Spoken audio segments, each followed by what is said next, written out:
परमेश्वर के नाम की महिमा हो, स्तुति हो। इस ऑनलाइन माध्यम से परमेश्वर के वचन को बांटने के लिए एक अवसर प्रदान किया प्रभु को मैं धन्यवाद देती हूँ। इस ऑनलाइन माध्यम से मुझे सुनने वाला सारे श्रोताओं को प्रभु यीशु मसीह के मधुर नाम से जय मसीह की।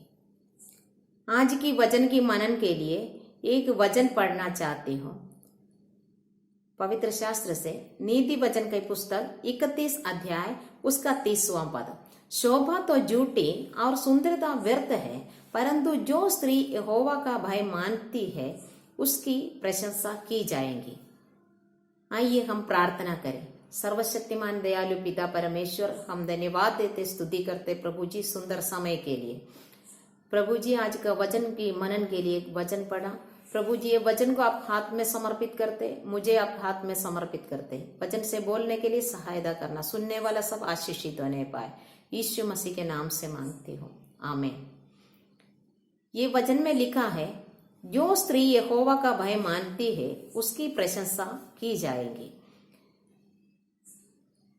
यहोवा का भय मानना बुद्धि का मूल है। नीति वचन 1 अध्याय उसका 7वां पद में लिखा है। यहोवा का भय मानने वालों को परमेश्वर अपना बुद्धि से परिपूर्ण करता है और उसका जीवन में प्रशंसनीय बातों को करने के लिए प्रभु सहायता करता है।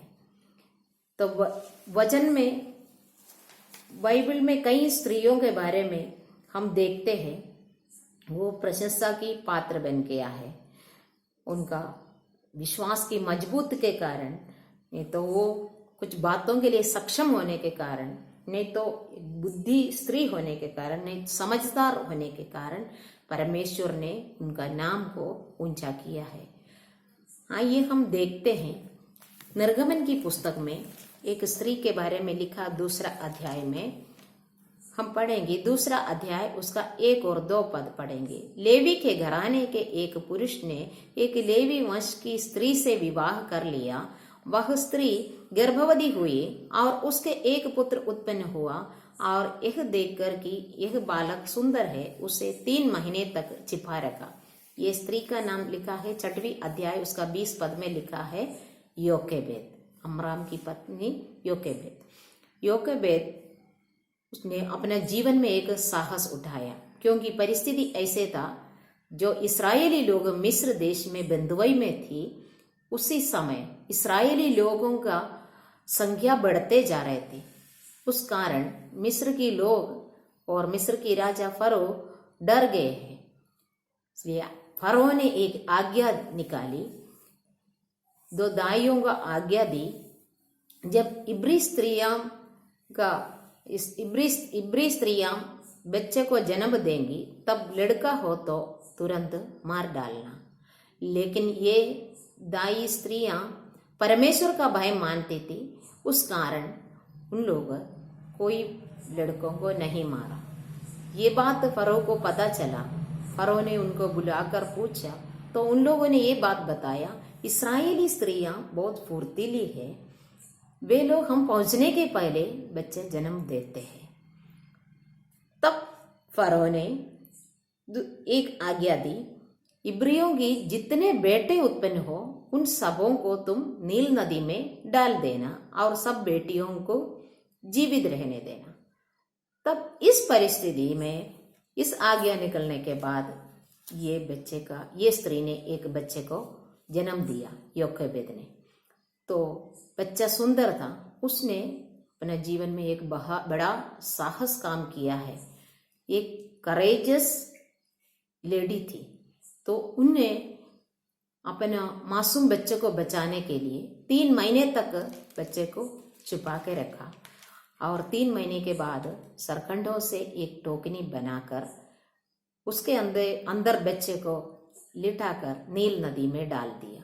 उसका ये विश्वास था, कोई ना कोई ये बच्चे को बचाएंगे, उसका जीवन नष्ट नहीं होगा। बाद में फरो की पुत्री ये बच्चे को उठा लिया, और ये इसकी बहन ने दूर से देखा था, उनने जाकर बोला ये बच्चे को दूध पिलाने के लिए मैं एक स्त्री को लेके आऊं, ने अनुमति दिया है। तो योकोबेद को एक अवसर ऐसे मिला अपना बेटे को मजदूरी पाकर दूध पिलाने के लिए। ने इतना साहस करने का एक फलस्वरूप है प्रभु ने ऐसे अवसर दिया। लेकिन कुछ समय तक उसका साथ ने रखा। बालक कुछ बड़ा हुआ तब वह उसे फिरौन की बेटी के पास लेके गई और वह उसका बेटा ठहरा। तो उसने ये कहकर उसका नाम मूसा रखा, मैंने इसको जल से निकाला। तो मूसा बाद में फरों की पुत्री की बेटा ठहर गया। उसके लिए भी योकेबेद ने अनुमति दिया। लेकिन योकेबेद ने एक बात किया है, जब तक उसके पास था व्यवस्था की बातें उन्हें सिखाई। उसका फलस्वरूप है बाद में ये बच्चा इस्राएली लोगों को मिस्र से छुड़ाने वाला एक अगुआ बन गया। परमेश्वर ने मूसा को उसके लिए नियुक्त किया है। तो एक माता अपना जीवन में एक साहस काम करने का फलस्वरूप एक बड़ा अगुवे को तैयार किया है बाद में। तो आज हम भी अपना बच्चों को बढ़ा रहे हैं, लेकिन ये योकेबेद के समान परमेश्वर की बातों को बचपन से सिखाते हुए आने वाले समय में परमेश्वर की कार्य के लिए तैयार करना है। हमको यहाँ पर सोचना है आज हम कैसे अपना बच्चों को बढ़ा रहे हैं। बाद में वो बड़ा होने के बाद परमेश्वर का कार्य के लिए इस्तेमाल हो जाएंगे क्या, उसके लिए अपन को समर्पण करना है। आइए हम देखते हैं एस्तेर के बारे में।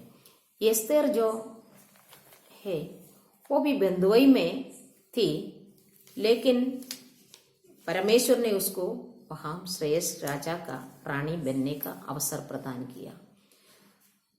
एस्तेर रानी बनने के बाद एक बड़ा समस्या वहां पर आ गए। इतना यहूदी लोग है, सारे यहूदियों को नाश करने के लिए राजा ने एक आज्ञा निकाली। लेकिन उस परिस्थिति में कैसे अपना लोगों को बचा सकते हैं, इस बात जब एस्तेर को पता चला, एस्तेर ने एक निर्णय लिया, मैं मेरे सहेलियों के साथ 3 दिन और रात ना कुछ खाएंगे ना कुछ पिएंगे, तो उपवास रख के प्रार्थना करेंगे। तो एस्तेर की पुस्तक 4 अध्याय उसका 16 पद में लिखा है, वो मुर्दकै से इस प्रकार बता रहे, तू जाकर शूशन के सब यहूदियों को इकट्ठा कर और तुम सब मिलकर मेरे निमित्त उपवास करो। 3 दिन रात ना तो कुछ खाओ और ना कुछ पियो। मैं भी अपनी सहेलियों सहित उसी रीति उपवास करूंगी और ऐसे ही दशा में मैंने नियम के विरुद्ध राजा के पास भीतर जाऊंगी और यदि नष्ट हो गई तो हो गई। यहाँ पर एस्तेर का निर्णय है, उपवास के बाद मैं नियम के विरुद्ध राजा के पास भीतर जाऊंगी, क्योंकि 30 दिन तक एस्तेर को राजा के पास कोई बुलावा नहीं है। तो एस्तेर यहाँ पर बता रहे, मैं नष्ट हो गई तो हो गई। उसने अपना जीवन अपना लोगों के लिए दे रहा है, अपना जीवन को वो बहुमूल्य नहीं समझ रहा है। अपन को अपना लोगों को, खुद का लोगों को बचाने के लिए अपना जीवन को दे रहे हैं। अगर मैं नष्ट हो गई तो हो गई। उसका फलस्वरूप ये है, इस्राएली लोगों को, यहूदी, सारे यहूदी लोगों को जिस दिन नष्ट करने का था उसी दिन उन लोग अपने बैरियों पर प्रबल हुए। एस्तेर की पुस्तक 9वीं अध्याय उसका 1 पद में लिखा है, उसका आखिरी भाग में लिखा है, परंतु इसके विपरीत यहूदी अपने बैरियों पर प्रबल हुए। जिस दिन राजा की आज्ञा और नियम पूरे होने को थे उसी दिन विपरीत यहूदी अपने बैरियों पर प्रबल हुई है। परमेश्वर के नाम की महिमा हो, स्तुति हो। यहाँ पर अपन देखते हैं एक एस्तेर का निर्णय और समर्पण, अपना जीवन को वो बहुमूल्य नहीं समझा, अपना सारे लोगों को जीवन बचाने के लिए वो तैयार हो गया, एक समर्पण के साथ आगे बढ़ा, तो परमेश्वर ने वहां पर अद्भुत कार्य किया है। बैरियों को ऊपर प्रबल होने के लिए इस्राएली लोगों को सहायता की। और वहां पर देखते 8वीं अध्याय उसका 17 पद की आखिरी लाइन में लिखा है, उस देश के लोगों में से बहुत लोग यहूदी बन गए क्योंकि उनके मन में यहूदियों का डर समा गया। यहाँ पर अपन देखते हैं अन्य उस देश के कई लोग यहूदी बन गया, यहूदियों को डर के मारे वे लोग यहूदी बन गया। आज अपना विरुद्ध भी जो कार्य कर रहे उन लोगों के लिए अपन कुछ करने का जरूरत नहीं है। अपन प्रभु को सन्मुख में बैठकर उपवास रख के प्रार्थना करना, तब परमेश्वर अपना जीवन के द्वारा कार्य करेगा, ये निश्चय है। तो उसमें से कई लोग आज जो अपना वैरी है, वे लोग कल वे लोग भी प्रभु की लोग हो जाएंगे। ये वचन प्रमाण दे रहे हैं हमको। आज हम प्रार्थना करें, हमारा देश के लोग, हमारे नगर के लोग आज प्रभु का लोगों का विरुद्ध कार्य कर रहे हैं, लेकिन हमारे प्रार्थना का द्वारा परमेश्वर अद्भुत कार्य करेगा। परमेश्वर की भय के कारण, परमेश्वर के लोगों का भय के कारण वे लोग भी परमेश्वर के जन बन जाएंगे। उसके लिए अपन अपना जीवन को एक समर्पण के साथ प्रार्थना करेंगे। हम देखते हैं और रूत के बारे में, रूत का पुस्तक पहला अध्याय उसका 16 और 17 पद पढ़ेंगे।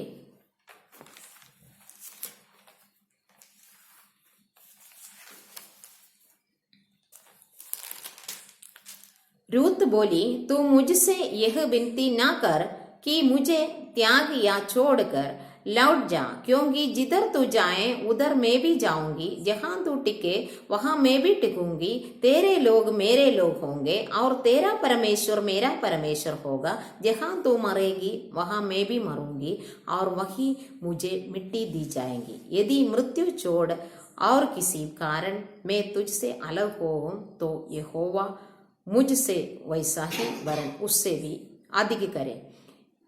यहाँ पर रूत का एक निर्णय है। रूत का परिस्थिति है, वो दुखी है।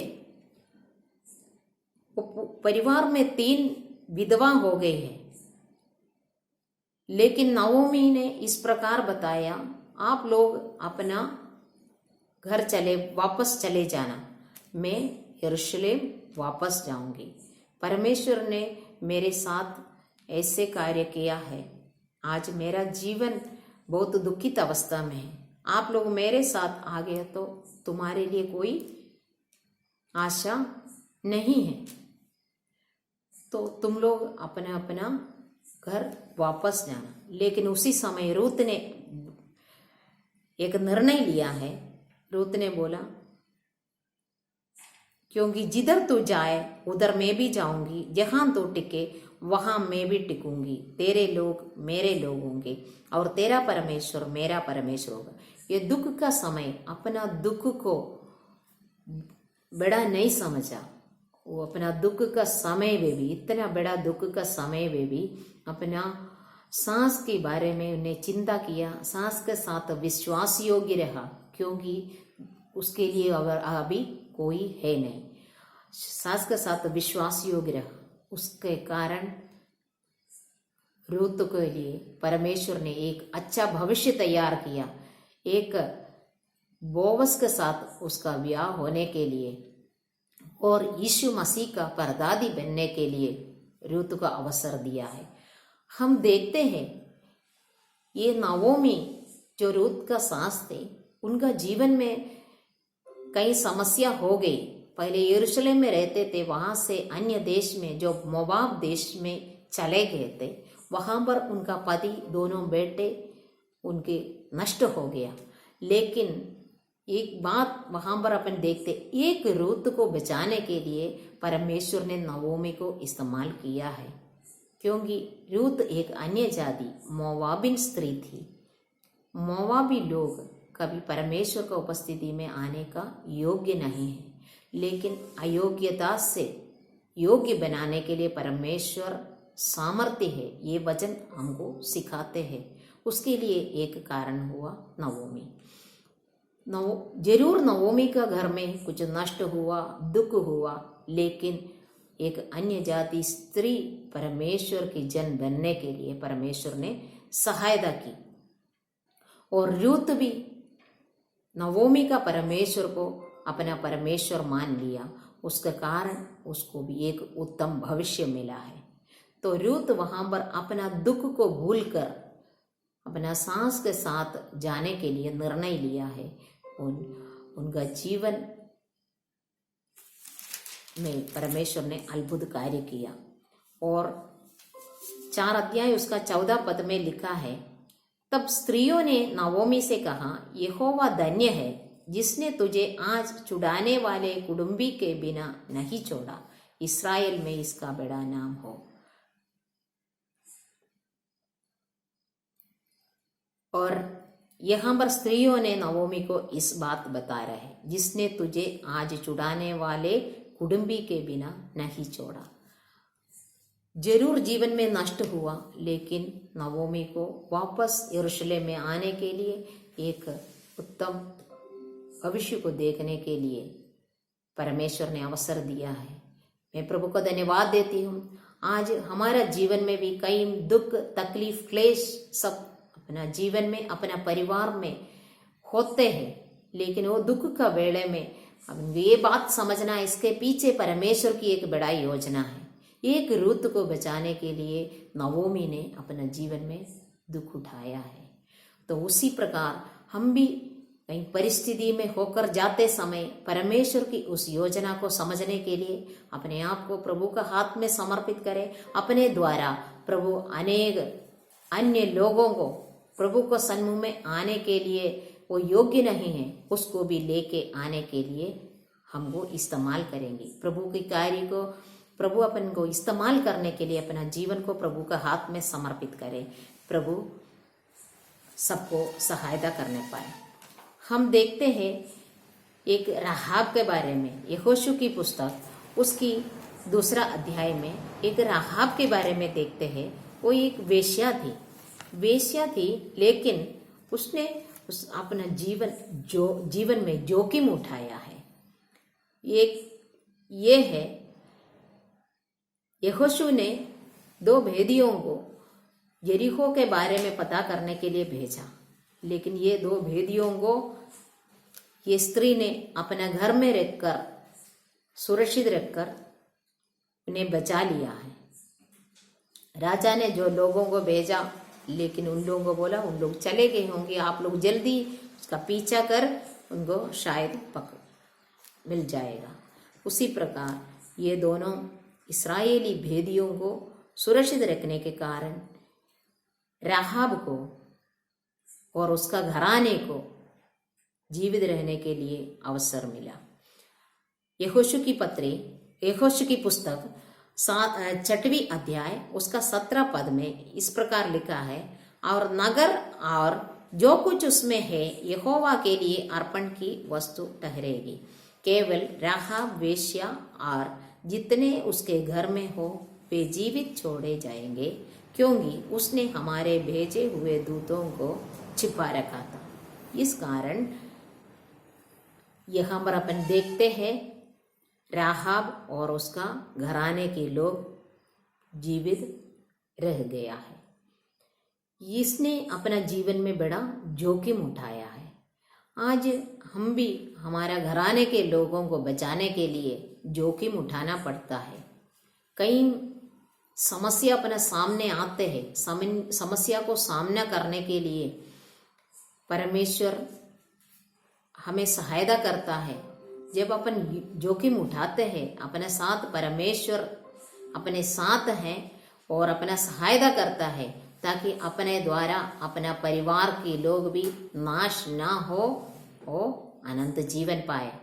तो उसके लिए हम प्रयास करें और अपन बहनों का जिम्मेदारी है अपना घराने के लोगों के लिए भी चिंता करना है और घराने के लोगों को बचाने के लिए आगे होकर कार्य करना पड़ता है। परमेश्वर ने राहाब को जोखिम उठाने का हिम्मत दिया है। और देखते हैं देबोरा के बारे में, न्यायों की पुस्तक उसका 4 अध्याय उसका 4 पद में लिखा है, उस समय लेपीदोत की स्त्री देबोरा जो नबियां थी इस्राएलियों के न्याय करती थी। वह एफ्रेम के पहाड़ी देश में रामा और बेतेल के बीच में देबोरा के खजूर के तले बैठा करती थी और इस्राएली उसके पास न्याय के लिए जाया करते थे। यहाँ पर देबोरा के बारे में देखते तो ये परमेश्वर का भय मानने वाला एक स्त्री थी। उस कारण परमेश्वर ने उसको एक नबिया ठहराई। वचन में लिखा है देबोरा जो नबिया थी इस्राएलियों का न्याय करती थी। एक नबिया भी थी और एक जज के रूप में भी कार्य किया है। उस पद में अपन ने पढ़ा लेपीदोत की स्त्री देबोरा, मतलब लेपीदोत की पत्नी थी देबोरा। देबोरा का एक पति थी, उनका एक परिवार था, फिर भी उसने ऐसे समय निकाला परमेश्वर के कार्य के लिए समर्पित किया है। क्योंकि नबियां की काम ये है परमेश्वर से पाकर लोगों को उस बातों को बताना है। परमेश्वर को जिस बात लोगों को बताना होता है नबियों के द्वारा, नबियां के द्वारा बताते हैं। ये देबोरा यहाँ पर ये करती थी। उसको एक पति है, परिवार है, फिर भी परमेश्वर का उस कार्य के लिए अपना जीवन को समर्पित किया है और एक उत्तम न्यायी थी। यहाँ लिखा है इस्राएली उसके पास न्याय के लिए जाया करते थे। अपना समस्याओं को लेकर लोग उनके पास आते थे, उनका समस्याओं को सुनने के लिए, उसका सही निवारण करने के लिए परमेश्वर उसको इस्तेमाल किया। उसका कारण यह है एक परमेश्वर का भय मानने वाला एक स्त्री थी।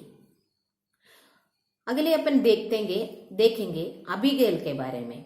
अबीगैल जो है वो भी एक परमेश्वर का भय मानने वाला स्त्री थी। पहला शामुएल उसका 25 अध्याय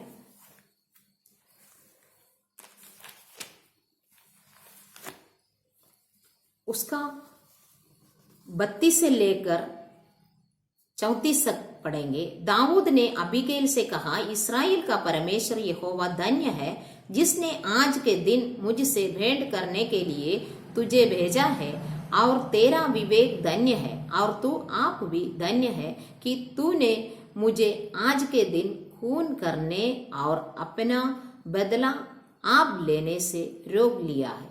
क्योंकि सचमुच इस्राएल का परमेश्वर यहोवा जिसने मुझे तेरी हानि करने से रोका है, उसके जीवन की शपथ, यदि तू फुर्ती करके मुझसे भेंट करने को न आती तो निसंदेह सवेरे उजियाला होने तक नाबाल का कोई लड़का भी ना बचता।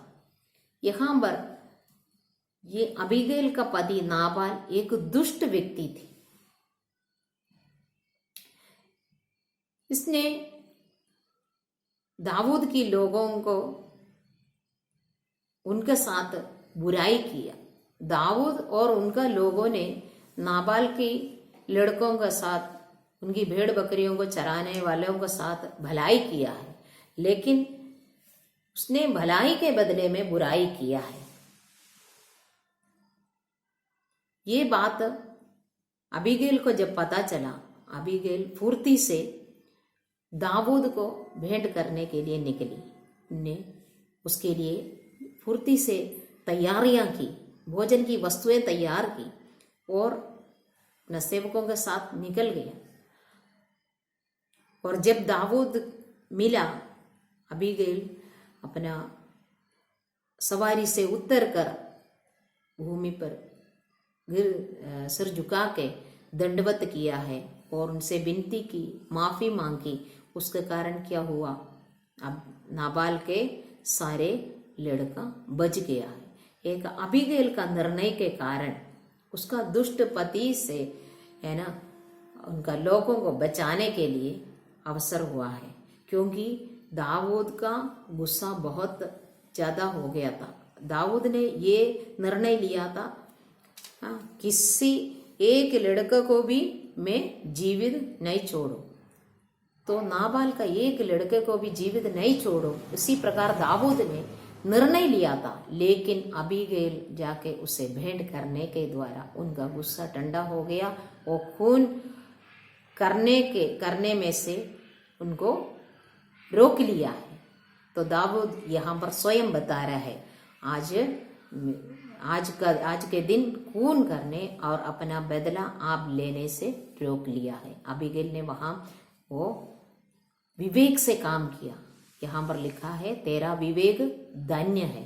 परमेश्वर का भय मानने वाला व्यक्ति को परमेश्वर विवेक देता है, बुद्धि देता है, तो वो बाद में प्रशंसा की बातें होती है। आज हम भी ऐसे परिस्थिति आ गया तो अपना लोगों को बचाने के लिए ना बड़ा खून करने से बचाने के लिए इस्तेमाल होने पाए, है ना। अपना उपस्थिति अनेक है ना लड़ाई झगड़ा करने वाला, गुस्सा होने वाला, ऐसे लोगों को दिमाग को ठंडा करने वाला शब्द होने पाए, अपना उनके साथ का मुलाकात उनके लिए आशीष का कारण होने पाए। उसके लिए प्रभु अपन सबको सहायता करने पाए। और अगले अपन देखते हैं, जो मरियम जो यीशु मसीह की माता थी, लूकोस की सुसमाचार उसकी पहला अध्याय उसकी 38 पद में हम पढ़ेंगे, मरियम ने कहा, देख मैं प्रभु की दासी हूं, मुझे तेरे वचन के अनुसार हो। स्वर्गदूत मरियम से बातचीत किया है। तब मरियम ने पहले भयभीत हुआ है, लेकिन ये कैसे संभव है उसने पूछा। तब दूत ने सारे बातें बता दिया। तो परमेश्वर की योजना है ये समझ लिया, तो मरियम ने अपने आप को समर्पित किया, एक अच्छा परमेश्वर का एक अच्छा आज्ञाकारी बना। परमेश्वर की बातों को उन्हें स्वीकार किया है। मरियम ने कहा, देख मैं प्रभु की दासी हूं, मुझे तेरे वचन के अनुसार हो। ने परमेश्वर की बातों को उनका मन में आ गया, तो वो अपना सारी परिस्थिति को भूल गया। मैं एक कन्या हूं, एक कुंवारी है, अगर मैं गर्भवती हुई तो लोग मेरे बारे में क्या बताएंगी, मेरे को कितना निंदा सहन करना पड़ेगा, ये अपमान की बात है, ये मेरा भविष्य फिर क्या होगा। ये सारी बातें उनका सामने थी, लेकिन परमेश्वर की बातों के सामने ये सारी बातों को छोड़कर उन्हें अपने आप को विधेय किया है। परमेश्वर की बातों का एक आज्ञाकारी बना। उसका फलस्वरूप ये है, सारे संसार की उद्धार करता प्रभु यीशु मसीह मरियम कुंवारी के द्वारा इस पृथ्वी पर जन्म लिया है। देखो, आज हम बहनों के सामने कई समस्या है।